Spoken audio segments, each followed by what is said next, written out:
Okay. New Linkin Park singer Emily Armstrong responds to Backlash. I did see, what's the guy's name? The guy from that 70s show that was convicted of R word or essay stuff. His picture was in the thumbnail, so let's see. Emily Armstrong is responding to significant backlash surrounding What is this? Was she arrested? What her the fuck is past this? association with Danny Masterson of That 70s Show. She's got a new statement out. Today we're going to talk about the good, the bad, and the ugly surrounding Linkin Park's reunion. Let's jump into it. So after months of rampant speculation, finally we found out the rumors were true and Linkin Park is back at an epic event on Thursday in Burbank, California. The band took the stage and introduced Emily Armstrong to the world. Now, I'm sure before she joined the band, she knew she was getting into an impossible situation, but all things considered, I thought she did a really good job up on stage. I thought it was very clever, the whole rollout with Linkin Park, so much fun. Over the last couple of weeks, the countdown clock, I thought they did a fantastic job at creating anticipation for this band. But when the clock struck zero, I'm assuming Emily. Again, I don't know anything. But like, what connections would there be with that guy, the actor from that 70s show, and Emily? I'm assuming that Emily wrote letters in support of him, but then all that. That's all. Everyone's like, what the hell is going on?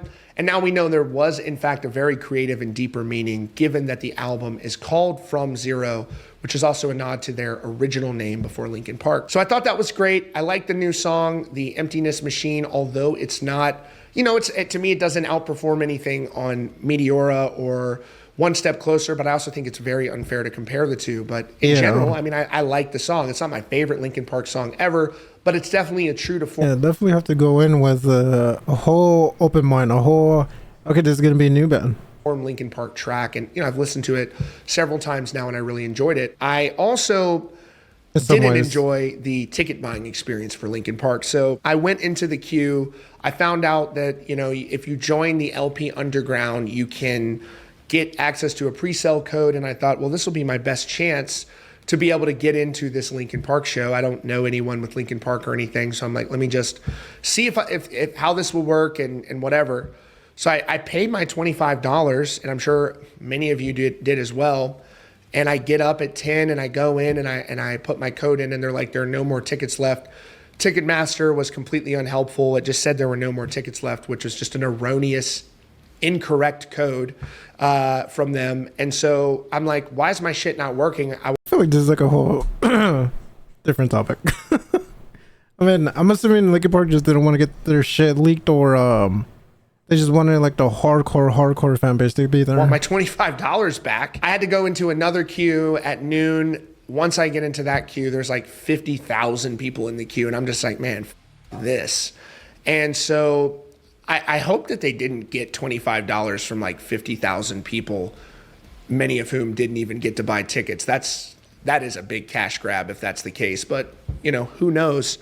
I also was pretty surprised at, Linkin Park really giving some really advanced notice to a number of publications. The interviews have been good, and they should do interviews with everybody, but so far it's felt really corporate. I know a lot of you have asked if there's an opportunity to have Linkin Park here on the podcast. I have asked, haven't gotten a response. Oh, he has a podcast? We will see about it, but y'all know I am trying my hardest to make that happen. And, I hope that does occur. And if it does, I'd be honored to have them as guests. It does seem like they didn't anticipate the amount of scrutiny that Emily Armstrong was going to be under. And again, I support her as the singer. I'm happy to see them moving forward.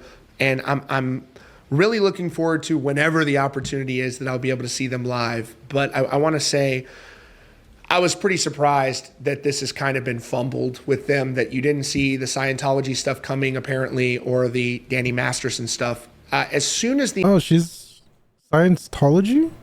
announcement was made, I started to see rumblings online about this stuff. I'm starting to dig into it, but it was kind of hard to make heads or tails about what was true and what was false.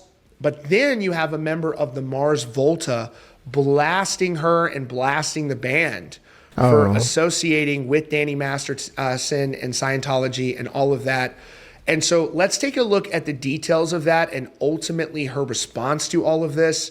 She did issue a response, and then we're going to talk about the fallout for all of this and what this means. I'm assuming like people that are in Scientology, they would hardcore claim it. Means for Linkin Park going forward. This is what we know. Almost immediately after Linkin Park introduced their new singer, Emily Armstrong, there was chatter on social media about her ties to Scientology and convicted rapist Danny Masterson. This is the part that I'm more interested in. Scientology is whatever. Who gives a shit?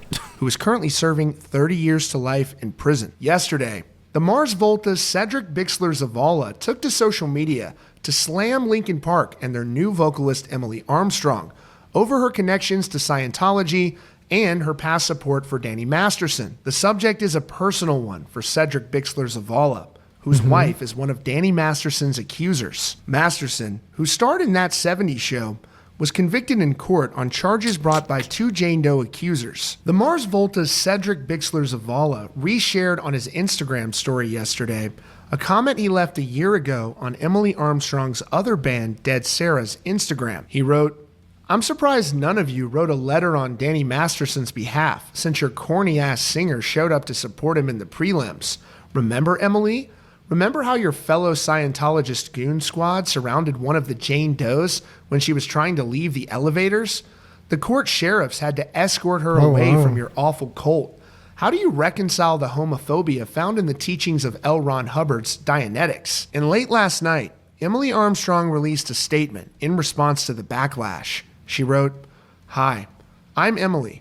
I'm new to so many of you, and I wanted to clear..." Yeah, his response seems like a more emotional response due to I forgot who his partner or someone that is a victim of that actor. The air about something that happened a while back.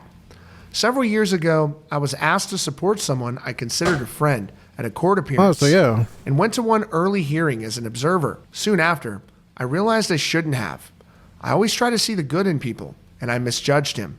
I have never spoken with him since. Unimaginable details emerged." Oh yeah, I mean that just shows she's a good friend. I mean, you don't know what people do behind closed doors and all that, and so everything's proven. And he was later found guilty. To say it as clearly as possible, I do not condone abuse or violence against women, and I empathize with the victims of these crimes. So in that statement, Emily says so that's not even bad. Like, with the the whole Drake Bell shit and how people were writing letters. Now that is kind of bad. That that is a little more bad, but I guess that early on she thought she was supporting a friend, and then she learned a lot about the details of that case, and then ultimately realized that it was a mistake for her to have supported him, and she's making herself very clear that she is totally opposed to him and supports the victims of that horrible, horrible person, Danny Masterson, who is now in prison 30 years to life. Now, that is your latest update here from Rockfeed. I just feel like people are hating because new vocalist, very loved band, and yeah, it's just, people being weird. Per usual.